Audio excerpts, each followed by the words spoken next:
Shalom teman-teman semuanya yang dikasihi oleh Tuhan. Tidak terasa kehidupan kita di tahun 2021 ini sudah menjalani setengah tahun. Kita sudah di bulan Juni, khususnya sudah minggu ketiga di bulan Juni ini. Tidak terasa banyak sekali hal-hal yang kita alami. Khususnya juga kita menjalani setengah tahun 2021 ini dengan berbagai macam permasalahan, khususnya juga masalah COVID yang tidak kunjung selesai. Tapi kita bersyukur jika hari ini kita masih boleh datang, kita masih boleh beribadah khususnya dari rumah kalian masing-masing. Kalau kalian masih bisa sehat sampai sekarang ini, ingat itu semua karena Tuhan. Karena Tuhan yang menyertai setiap dari kita. Kau mengajak setiap dari kita untuk beribadah hari ini, kita siapkan hati kita. Sebelum itu kita mengambil waktu teduh sejenak di hadapan Tuhan.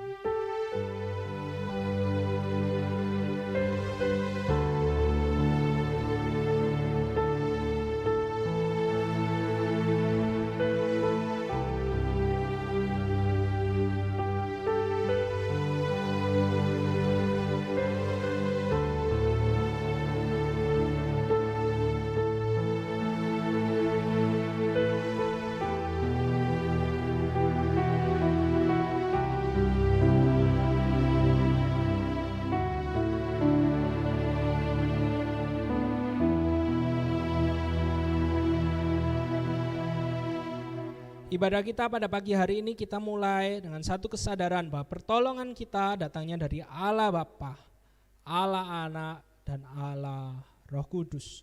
Mari sama-sama kita berdoa. Tuhan Allah Bapa kami yang bertahta dalam kerajaan surga, kami mengucap syukur untuk kebaikan Tuhan, penyertaan Tuhan, pemeliharaan Tuhan bagi setiap dari kami. Kami bersyukur jika hari ini Engkau masih melayakkan kami untuk beribadah bersama-sama, memuji dan memuliakan nama-Mu. Kami mengaku segala dosa-dosa kami di hadapan-Mu, karena kami percaya seperti apa yang difirmankan oleh firman Tuhan. Ketika kami mengaku dosa-dosa kami, maka Engkau adalah Allah yang setia dan adil, Engkau akan mengampuni dosa-dosa kami. Dan biarlah ibadah kami pagi hari ini menjadi ibadah yang berkenan, menjadi persembahan yang harum di hadapan-Mu saja. Dalam nama Tuhan Yesus kami telah berdoa. Amin. Teman-teman semuanya, Koko mengajak setiap dari kita untuk bangkit berdiri. Kita akan mengikrarkan pengakuan iman rasuli. Pengakuan iman rasuli. Aku percaya kepada Allah Bapa yang Maha Kuasa, Khalik langit dan bumi, dan kepada Yesus Kristus anaknya yang tunggal Tuhan kita, yang dikandung daripada Roh Kudus, lahir dari anak darah Maria, yang menderita sengsara di bawah pemerintahan Pontius Pilatus, disalibkan, mati dan dikuburkan, turun ke dalam kerajaan maut.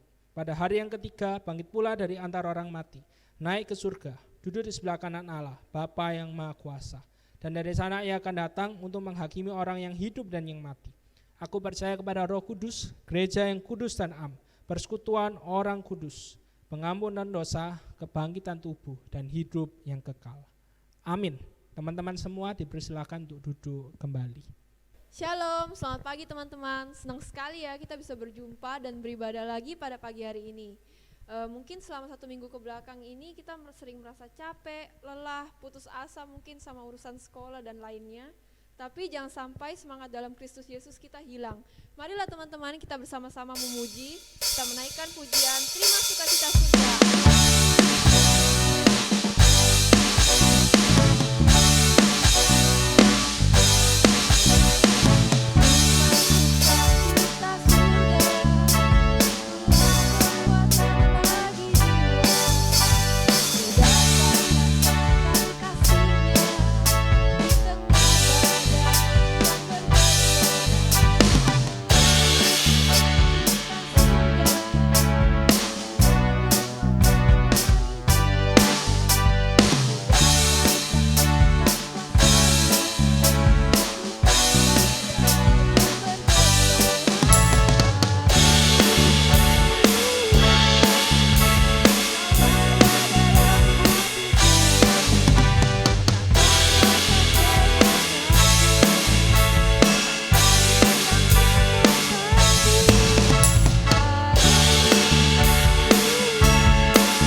Sepanjang kehidupan kita, Tuhan tuh selalu melindungi, menyertai, dan mengasihi kita.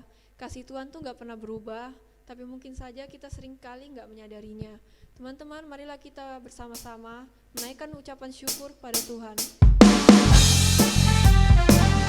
Menaikkan pujian, bersyukurlah.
Marilah kita persiapkan hati dan pikiran kita untuk mendengarkan firman Tuhan. Biarlah hidup kita selalu siap untuk dibentuk oleh Tuhan, khususnya pada hari ini melalui khotbah pada pagi hari ini. Kita nyanyikan pujian bejana.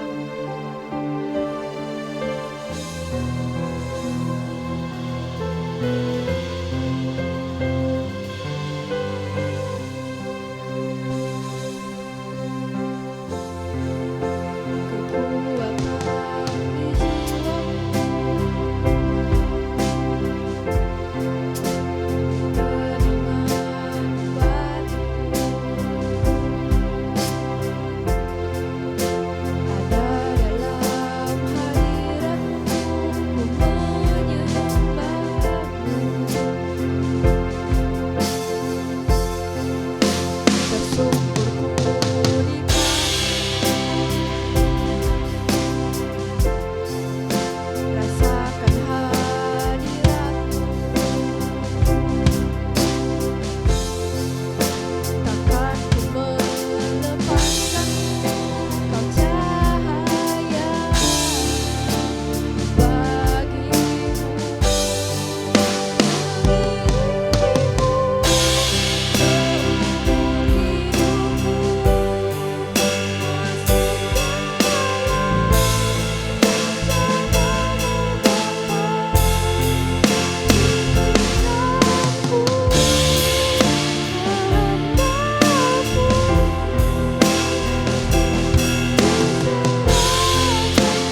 Teman-teman semuanya, mari sama-sama kita berdoa. Tuhan Allah Bapa kami yang bertahta dalam kerajaan surga, kami mengucap syukur untuk kebaikan-Mu dalam hidup setiap dari kami. Jika hari ini kami boleh beribadah meskipun dari rumah kami masing-masing, kami masih boleh tidak bisa berjumpa satu dengan yang lainnya. Kami mengucapkan syukur untuk setiap penyertaan pemeliharaan-Mu dalam hidup setiap dari kami. Sebentar lagi kami akan mendengarkan kebenaran firman Tuhan. Biarlah setiap dari kami menyiapkan hati kami mendengarkan firman Tuhan dengan sungguh-sungguh. Berbicaralah kepada kami, karena kami siap untuk mendengarkan dan melakukannya dalam hidup setiap dari kami. Dalam nama Tuhan Yesus kami telah berdoa. Amin. Oke teman-teman semuanya, hari ini kita akan membicarakan satu tema, yaitu Allah yang Maha Kuasa. Ini adalah satu tema yang sangat penting sekali. Kenapa? Karena kita tahu ketika kita hidup di dunia ini sebagai manusia kita sangat terbatas. Ada banyak sekali hal-hal yang tidak bisa kita lakukan. Tapi firman Tuhan juga mengatakan bagaimana kita memiliki Allah yang Maha Kuasa. Maka dari itu sebagai anak-anak Tuhan kita perlu mengetahui apa sih artinya bahwa kita ini tuh memiliki Allah yang Maha Kuasa. Nah di awal khotbah ini Koko ingin memberikan satu pertanyaan. Pertanyaannya adalah, menurut kalian apakah definisi dari Allah yang Maha Kuasa itu? Apakah hal ini berarti tidak ada satu hal pun yang tidak bisa tidak Ia lakukan? Apakah berarti apapun yang Allah inginkan Allah bisa melakukannya? Nah ini pertanyaan yang penting sekali untuk kita pikirkan, untuk kita jawab bersama-sama. Kenapa? Karena biasanya ketika kita berbicara tentang Maha Kuasa, bayangan yang muncul dalam benak kita, dalam pikiran kita adalah bisa melakukan segala sesuatu tanpa batasan sama sekali, sesuai dengan keinginan dan kehendak orang tersebut. Biasanya ketika kita berbicara tentang Maha Kuasa, maka yang muncul dalam benak pikiran kita itu adalah mungkin seperti jinnya Aladin. Segala permintaan bisa dikabulkan. Betapa happy-nya, betapa menyenangkannya jika kita memiliki kemampuan seperti itu. Apapun yang kita inginkan, yang sedang kita pikirkan, aku mau ini nih, aku ingin ini nih, aku ingin berlibur. Bahkan sekarang kita berkata, aku ingin COVID itu segera pergi dari dunia ini, dan semuanya itu bisa terjadi begitu aja. Betapa menyenangkannya hidup ini, betapa enaknya sekali. Aku ingin liburan kemana? Ke Bali, ke Italia, ke India mungkin. Kita bilang aku mau India langsung pulih dari COVID, dan kita bisa melakukan semuanya itu dengan sangat mudahnya. Betapa menyenangkannya, betapa menyenangkan hidup ini. Atau mungkin Maha Kuasa itu juga bisa dibayangkan seperti kantong ajaibnya Doraemon.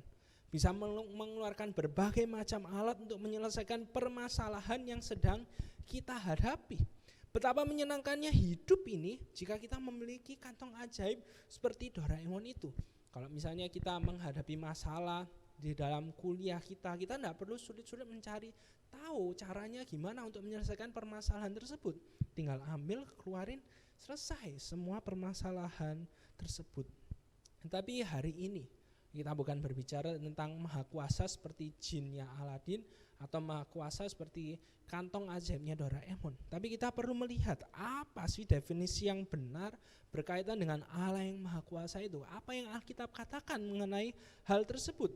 Nah kalau misalnya kita melihat dalam firman Tuhan, maka dapat dirangkum definisi dari Allah yang Maha Kuasa itu adalah Allah memiliki seluruh kuasa atas segala ciptaannya. Tidak ada yang membatasi kuasa Allah dalam kekuatannya, dalam hikmatnya, kasihnya, kekudusannya, dan kemampuannya dalam melaksanakan kedaulatannya dalam hidup ini. Itu yang dikatakan oleh firman Tuhan. Dan ada beberapa ayat yang akan kita lihat bersama-sama, khususnya dalam ayat 42 ayat yang kedua. Firman Tuhan berkata demikian, aku tahu bahwa engkau sanggup melakukan segala sesuatu dan tidak ada rencanamu yang gagal. Ini adalah hal yang dikatakan oleh Ayub. Dalam pergumulan dengan sakit yang Ayub hadapi, kita melihat pada akhirnya Ayub mengakui bahwa Allah adalah pribadi yang Maha Kuasa. Allah dapat dan mampu menyelesaikan rencana yang Ia kehendaki. Pada akhir hidupnya ketika Ayub menyelesaikan tes dari Allah itu bagaimana dia sembuh dari sakitnya, kita melihat bagaimana dia tetap aja tidak ngerti. Kenapa kok dia harus mengalami semuanya itu? Tapi yang dia ngerti cuma satu. Dia memiliki Allah yang maha kuasa dan tidak ada satu rencana pun yang akan gagal kalau Allah sudah menghendakinya. Apa yang Ayub katakan ini mengingatkan setiap dari kita bahwa dalam kondisi apapun, sedesperate apapun kondisi hidup kita, ingat, rencana Allah tidak akan pernah gagal dalam hidup setiap dari kita. Kita adalah anak-anaknya dan Allah tidak akan pernah meninggalkan setiap dari kita.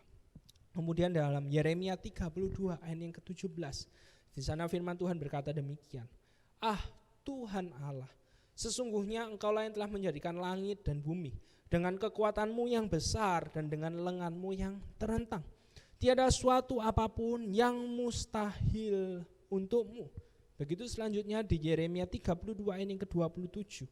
Sesungguhnya Akulah Tuhan, Allah segala makhluk. Adakah sesuatu apapun yang mustahil untukku? Teman-teman semuanya, konteks dari Yeremia 32 pada waktu itu adalah kerajaan Yehuda sedang dikepung oleh tentara Babel. Dan dalam kondisi terkepung itu, Allah menguatkan Yeremia dengan perkataan ini.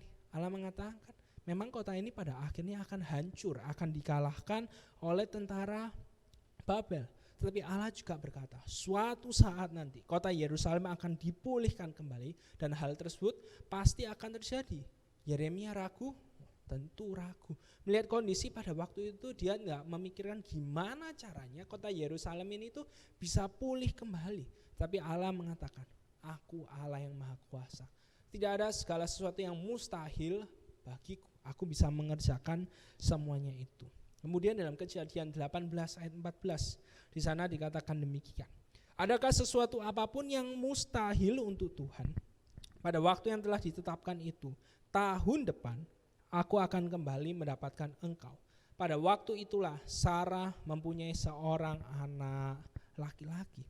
Kau yakin dan percaya setiap dari kita pasti sangat familiar dengan kisah kehidupan Abraham dan Sarah ini. Bagaimana mereka bergumul, mereka menantikan janji Tuhan yang katanya Allah akan memberikan mereka seorang keturunan yang akan meneruskan nama keluarga mereka di bumi ini. Tetapi mereka menantikan janji Tuhan itu. Janji itu tidak kunjung datang. Bahkan mereka usianya sudah tua. Secara manusia mustahil sekali mereka bisa melahirkan seorang anak. Tapi firman Tuhan menceritakan kepada setiap dari kita, menunjukkan kepada setiap dari kita bagaimana dalam situasi yang sudah tidak mungkin, sangat tidak masuk akal sekali Abraham dan Sarah itu bisa memiliki seorang anak. Di situ Allah bekerja. Allah menunjukkan kemahakuasaannya dalam hidup mereka. Bagi manusia mustahil, tapi bagi Allah tidak ada yang mustahil. Sampai di sini kita melihat bagaimana Allah itu maha kuasa, dia bisa mengerjakan segala sesuatunya. Tapi kita juga akan melihat bahwa ternyata dalam kemahakuasaan itu ada hal-hal yang tidak bisa Allah lakukan. Apa itu? Yang dikatakan dalam Ibrani 6 ayat yang ke-18. Supaya oleh dua kenyataan yang tidak berubah-ubah, tentang mana Allah tidak mungkin berdusta, kita yang mencari perlindungan beroleh dorongan yang kuat untuk menjangkau pengharapan yang terletak di depan kita. Kemudian dalam Titus 1 ayat yang kedua, dan berdasarkan pengharapan akan hidup yang kekal yang sebelum permulaan zaman sudah dijanjikan oleh Allah yang tidak berdusta. Dan berikutnya Yakobus 1 ayat yang ke-13. Apabila seorang dicobai, janganlah ia berkata, pencobaan ini datang dari Allah. Sebab Allah tidak dapat dicobai oleh yang jahat, dan ia sendiri tidak mencobai siapapun. 3 ayat ini menunjukkan bagaimana dalam kemahakuasaannya ada hal-hal yang tidak bisa Allah lakukan. Allah tidak bisa berdusta, Allah tidak bisa mencobai, Allah tidak mungkin berdosa. Jadi di sini kita melihat bagaimana Allah menunjukkan betapa besar dan betapa hebat Allah yang kita sembah itu yang ditunjukkan oleh Alkitab. Tetapi dalam kemahakuasaannya tetap ada batasan-batasan yang tidak bisa ia langgar. Nah, teman-teman, sampai di sini kita sudah melihat definisi yang dikatakan oleh firman Tuhan. Apa sih yang dimaksud dengan kemahakuasaan Allah? Apa sih yang dimaksud ketika kita berkata Allah itu maha kuasa? Nah, ini adalah definisi yang sehat yang perlu kita pegang bersama-sama. Yang perlu kita ingat ketika kita berbicara tentang kemahakuasaan Allah, Allah yang maha kuasa itu. Karena penjelasan ini akan menjaga kita supaya kita tetap memiliki pengertian yang tepat, dan akhirnya kita ini tuh tidak diombang-ambingkan oleh perkataan-perkataan orang lain. Kalau Allah maha kuasa, kenapa begini, kenapa begitu? Kita sudah tak memiliki definisi yang tepat. Nah, ketika kita berbicara tentang Allah yang maha kuasa itu, ada beberapa orang-orang yang memberikan pertanyaan-pertanyaan berkaitan dengan kemahakuasaan Allah. Contohnya, bisakah Allah yang maha kuasa itu menciptakan sebuah batu yang sangat besar sehingga ia sendiri tidak bisa mengangkat batu tersebut? Teman-teman pernah mendapatkan pertanyaan ini? Atau mungkin di sekolah ada teman-temannya remaja sekalian yang bertanya, kan Allah yang kamu sembah itu maha kuasa, bisa enggak sih dia menciptakan batu yang sangat besar sehingga ia sendiri tidak bisa mengangkat batu tersebut? Jawaban singkatnya, enggak bisa. Hal tersebut tidak mungkin terjadi. Kenapa? Nah, ini ada alasannya. Gue kasih tahu. Alasan yang pertama, Allah tidak mungkin melakukan sesuatu yang berkontradiksi dengan dirinya.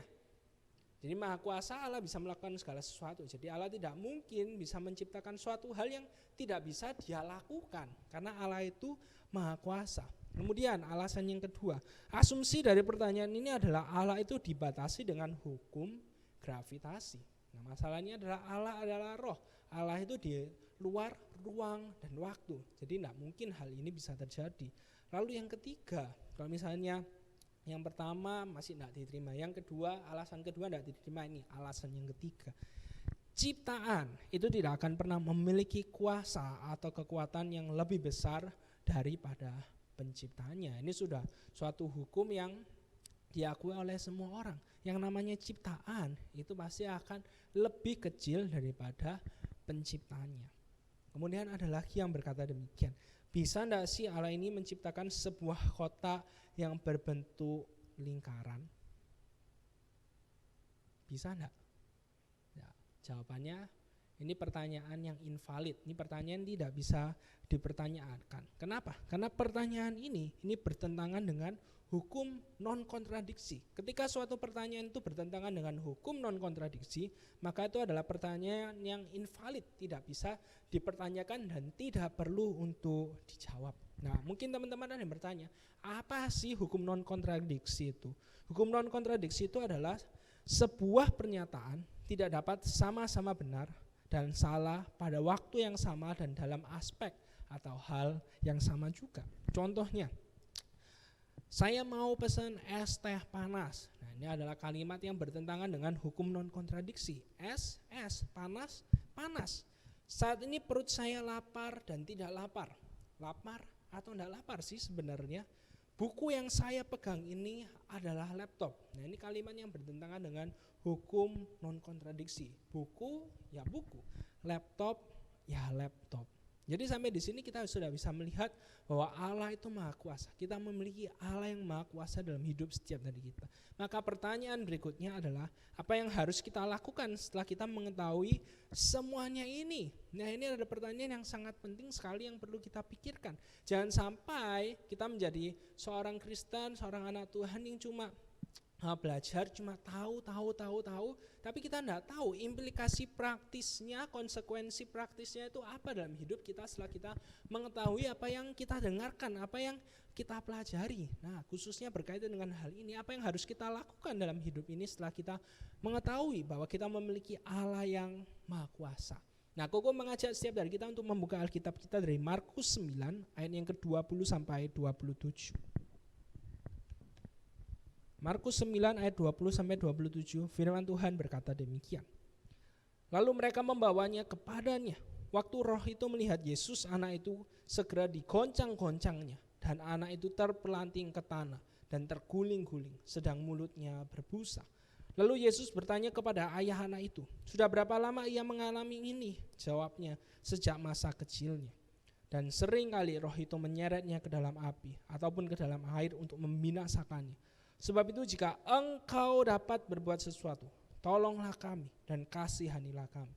Jawab Yesus, katamu jika engkau dapat, tidak ada yang mustahil bagi orang yang percaya. Segera ayah anak itu berteriak, aku percaya, tolonglah aku yang tidak percaya ini. Ketika Yesus melihat orang banyak makin datang berkerumun, ia menegur roh jahat itu dengan keras, katanya, hai kau roh yang menyebabkan orang menjadi bisu dan tuli. Aku memerintahkan engkau, keluarlah daripada anak ini dan jangan memasukinya lagi. Lalu keluarlah roh itu sambil berteriak dan menggoncang-goncang anak itu dengan hebatnya. Anak itu kelihatannya seperti orang mati, sehingga banyak orang yang berkata, ia sudah mati. Tetapi Yesus memegang tangan anak itu dan membangunkannya. Lalu ia bangkit sendiri.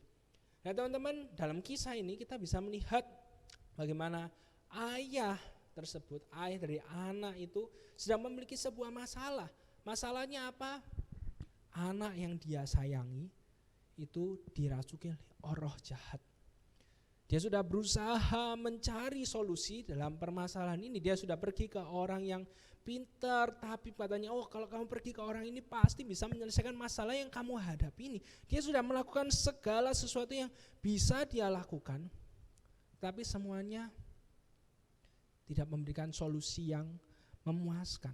Dia mungkin sudah putus asa, bahkan di titik ketika dia bertemu dengan seorang yang bernama Yesus, dia di situ juga ragu-ragu. Apakah Yesus ini bisa membuat perbedaan dalam hidupnya? Bagaimana kita tahu? Karena ketika dia bertemu dengan Tuhan Yesus, dia berkata demikian. Sebab itu, jika engkau dapat berbuat sesuatu. Ini merupakan frase yang menunjukkan bagaimana ayah anak itu sangat ragu-ragu. Dia sudah desperate, dia sudah tidak memiliki harapan sama sekali. Tapi dalam titik itu, bagaimana dia tidak memiliki harapan sama sekali dalam hidupnya. Dia menemukan jawaban dalam Yesus Kristus. Masalah yang dia hadapi, solusinya dia temukan di dalam Yesus Kristus. Apa yang perlu dilakukan oleh ayah itu? Tuhan Yesus berkata, percayalah. Tidak ada yang mustahil bagi orang yang percaya. Dan inilah yang Tuhan Yesus inginkan bagi setiap dari kita. Tuhan Yesus menginginkan kita anak-anaknya untuk belajar percaya dan bersandar pada kemahakuasaannya dalam hidup ini. Dan ini yang selalu Alkitab tekankan bagi setiap dari kita. Ketika kita dipertunjukkan pada kemahakuasaan Allah dalam hidup ini, maka Alkitab berkata Allah ingin supaya kita anak-anak itu belajar untuk percaya dan bersandar kepadanya. Karena itu adalah respon yang tepat yang harus kita lakukan, yang harus kita tunjukkan dalam hidup ini. Ketika kita tahu, kita sadar, oh aku memiliki Allah yang maha kuasa. Dia adalah Allah yang aku sembah. Dan tidak ada suatu hal pun yang bisa menandingi kemahakuasaannya. Maka ketika kita menghadapi masalah, ada masalah dalam hidup ini, kita bisa menghadapinya dengan berani. Kita bisa maju, kita tidak perlu takut dan gentar berlebihan. Mungkin secara manusia, gimana ya menyelesaikan permasalahan ini. Tetapi bersama Allah, tidak ada yang mustahil. Kita selalu melihat dalam setiap masalah yang kita hadapi selalu apa? Ada harapan. Bukan karena kehebatan kita tentunya, tetapi karena Allah yang maha kuasa. Karena siapa Allah yang kita sembah dalam hidup ini. Dan ini yang dikatakan oleh firman Tuhan, khususnya dalam Yosua 10 ayat yang ke-42. Ketika orang Israel itu memasuki tanah Kanaan. Di sana dikatakan demikian. Semua raja ini dan negeri mereka telah dikalahkan Yosua sekaligus. Sebab yang berperang untuk orang Israel ialah Tuhan Allah Israel. Ini suatu catatan yang mengingatkan setiap dari kita. Yang berperang bagi setiap dari kita itu bukan kepintaran kita, bukan kehebatan kita, bukan talenta kita yang sangat banyak. Tapi yang berperang, yang menentukan sukses atau tidaknya, berhasil atau tidaknya hidup setiap dari kita, itu adalah Allah. Ketika Allah bersama dengan setiap dari kita, maka tidak ada yang mustahil bagi setiap dari kita. Segala sesuatunya mungkin untuk kita lakukan. Yang perlu kita lakukan, percaya, beriman kepada Allah. Dan ini merupakan respon yang selalu Alkitab tekankan bagi setiap dari kita. Tapi kalau misalnya kita lihat dalam dunia ini, maka respon yang diberikan oleh orang-orang yang tidak mau mengakui keberadaan Allah itu pasti bertentangan dengan apa yang dikatakan oleh Alkitab. Tidak jarang orang-orang yang tidak mau percaya kepada Tuhan Yesus berkata demikian. Kalau misalnya Allah itu maha kuasa, kenapa kok ada kejahatan?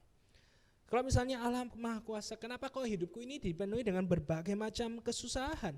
Atau dalam kondisi pandemi sekarang ini, kalau misalnya Allah itu maha kuasa, kenapa kok COVID-19 ini tuh tidak berakhir-akhir, kok berlangsung berlarut-larut, bahkan sudah 1,5 tahun kita berada dalam kondisi dunia yang sangat menakutkan, yang mengerikan ini. Nah teman-teman, ada banyak sekali argumen teologis yang bisa diberikan untuk menjawab pertanyaan tersebut. Tapi bukan ranahnya pada pagi hari ini. Kita bisa membahasnya mungkin ketika kita membahas the problem of evil, masalah kejahatan. Tapi pada saat ini, kau mengajak setiap dari kita untuk melihat asumsi dari pertanyaan ini. Asumsi dari pertanyaan ini, orang-orang itu berpikir demikian. Kalau misalnya Allah itu maha kuasa, maka Allah itu harus menyelesaikan permasalahan yang sedang aku hadapi. Kan Allah maha kuasa, Allah mampu dong harusnya menyelesaikan permasalahan yang aku hadapi. Kalau misalnya tidak selesai, nah itu menunjukkan Allah itu tidak maha kuasa. Teman-teman sadar enggak? Ketika kita memiliki pemikiran yang seperti itu, sebenarnya pemikiran ini menunjukkan bahwa yang kita ingini sebenarnya itu adalah demikian. Sebenarnya kita tidak ingin ada Allah yang maha kuasa dalam hidup kita. Tapi sebenarnya yang kita inginkan adalah pembantu yang maha kuasa. Sekali lagi ya, Koko ingetin. Sebenarnya kita tidak ingin memiliki Allah yang maha kuasa dalam hidup kita. Yang sebenarnya kita inginkan adalah pembantu yang maha kuasa. Itu yang terjadi dalam hidup setiap dari kita, bukan?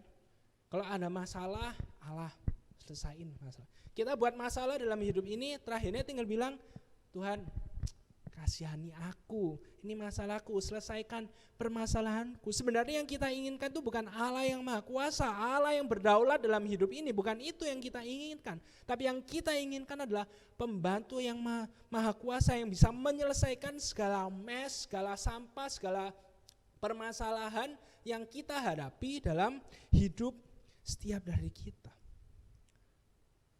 Siapakah yang kita inginkan dalam hidup ini? Allah yang maha kuasa atau pembantu yang maha kuasa? Tapi ketika kita percaya dalam Tuhan Yesus, ketika kita percaya kepada Tuhan Yesus sudah menebus hidup setiap dari kita. Tentu kita melihat Alkitab mengatakan yang ada bukanlah pembantu yang maha kuasa, tetapi Allah yang maha kuasa. Maka itu yang perlu kita lakukan adalah kita percaya, kita berserah. Mungkin sekarang dalam hidup kita tidak melihat ada jalan keluar. Tapi percaya ketika kita memiliki Allah yang maha kuasa, maka selalu ada harapan dalam setiap permasalahan yang kita hadapi. Amin. Mari sama-sama kita berdoa. Tuhan Allah Bapa kami yang bertahta dalam kerajaan surga, kami mengucap syukur untuk kebenaran firman Tuhan yang boleh kami renungkan pada saat ini. Biarlah setiap dari kami dapat menjalani hidup kami dengan sikap yang benar, karena kami tahu kami memiliki Allah yang maha kuasa dalam hidup setiap dari kami, Allah yang tidak pernah meninggalkan kami. Tuhan mampukan setiap dari kami untuk taat dan melakukan kebenaran firman Tuhan ini. Dalam nama Tuhan Yesus kami telah berdoa. Amin. Tuhan Yesus selalu baik bagi kita dari dulu, sekarang, dan bahkan sampai selama-lamanya. Teman-teman, marilah kita memberikan ucapan syukur kita kepada Tuhan melalui persembahan. Kita naikkan pujian Tuhan Yesus baik.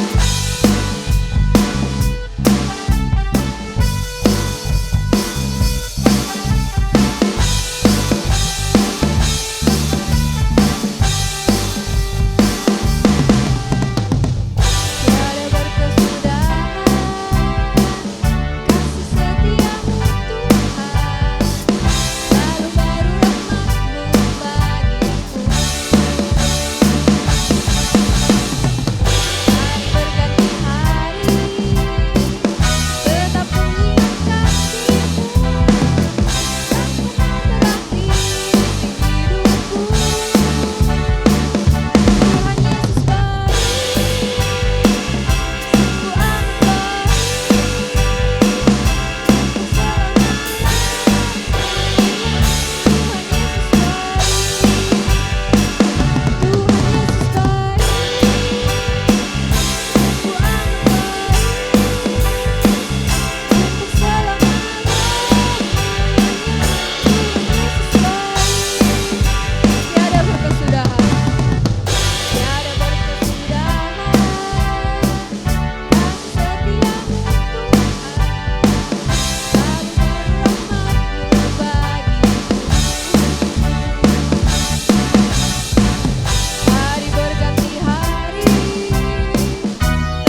Mari sama-sama kita berdoa. Tuhan Allah Bapa kami datang kepadamu, kami membawa segala persembahan ini ke dalam tangan-Mu saja. Engkau yang kuduskan, Engkau yang sucikan supaya persembahan ini dapat menjadi alat untuk memperluas kerajaan-Mu, pekerjaan-Mu di dunia ini. Dan tidak lupa pada saat ini kami juga datang kepadamu, kami menyerahkan untuk kondisi COVID di seluruh dunia. Kami melihat bagaimana kondisi COVID ini tidak kunjung membaik, tapi semakin parah, semakin menjadi-jadi. Tuhan, kami secara manusia tidak berdaya, kami tidak tahu apa yang harus kami lakukan. Kami hanya dapat melihat ke atas, kami hanya dapat melihat kepadamu, karena kami percaya Engkau adalah Allah yang Maha Kuasa. Engkau mampu untuk menyelesaikan permasalahan ini jika Engkau menghendakinya. Tapi jika masih terus berlanjut, ajarlah setiap dari kami untuk dapat terus percaya bahwa rencanamu, rancanganmu adalah yang terbaik bagi setiap dari kami. Dalam nama Tuhan Yesus kami telah berdoa. Amin. Teman-teman semuanya, Kuku mengajak setiap dari kita untuk bangkit berdiri. Mari sama-sama kita mengakhiri ibadah kita nyanyikan lagu doksologi.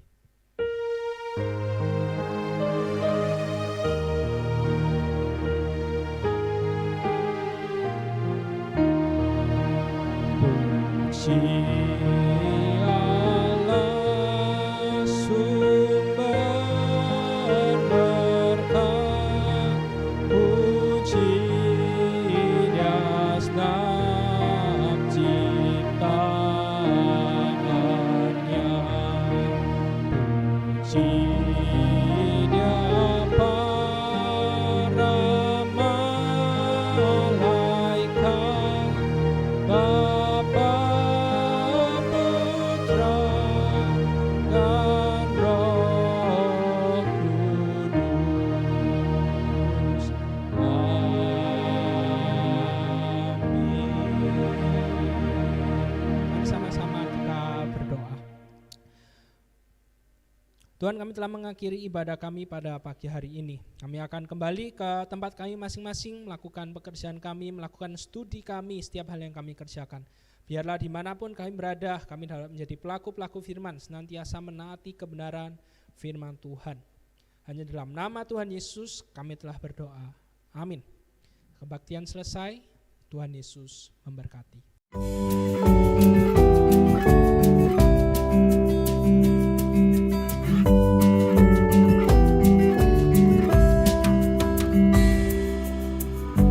Tuhanlah kekuatan dan mazmurku, Dia gunung batu dan keselamatanku. Hanya padamu hatiku percaya, Kaulah menara dan kota perlindungan.